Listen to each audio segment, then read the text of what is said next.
अखिल भारतीय मराठा महासंघाच्या शतकोत्तर रौप्य महोत्सवी वर्षानिमित्त 28 सप्टेंबर रोजी कोल्हापुरातील दत्त मंगल कार्यालयात राज्यस्तरीय मराठा मेळावा होणार आहे। या मेळाव्याला महाराष्ट्रातील सर्व जिल्ह्यातून मराठा बांधव उपस्थित राहणार आहेत, अशी माहिती वसंतराव मुळीक यांनी पत्रकार परिषदेत दिली।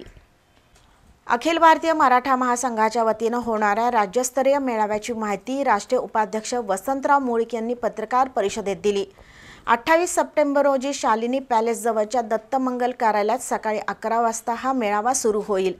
या मेळाव्याला खासदार शाहू महाराज, पालकमंत्री प्रकाश आबिटकर, खासदार धनंजय महाडिक यांच्यासह राज्य मंत्रिमंडळातील अनेक सदस्य, जिल्ह्यातील आमदार, खासदार उपस्थित राहणार आहेत। या मेळाव्यात मराठा महासंघाचे राष्ट्रीय अध्यक्ष राजेंद्र कोंढरे प्रामुख्याने मार्गदर्शन करणार आहेत।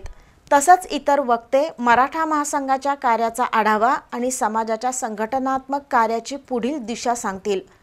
तसंच छत्रपती ताराराणी यांच्या 350व्या जयंती वर्षानिमित्त त्यांच्या दुर्मिळ छायाचित्रांचं प्रकाशन केलं जाईल। शिवाय मराठा महासंघाच्या कार्यात गेली 25 वर्ष सक्रिय असणाऱ्या ज्येष्ठ कार्यकर्त्यांचा सत्कार होणार आहे। याच मेळाव्यात कोल्हापूरच्या मराठा भवनच्या उभारणीबाबत चर्चा केली जाईल। या राज्यव्यापी मेळाव्याला समाज बांधवांनी जास्तीत जास्त संख्येने उपस्थित राहावं असं आवाहन जिल्हाध्यक्ष शशिकांत पाटील यांनी केलं। पत्रकार परिषदेला शैलजा भोसले, प्रकाश पाटील, शंकरराव शेळके, उत्तम जाधव उपस्थित होते।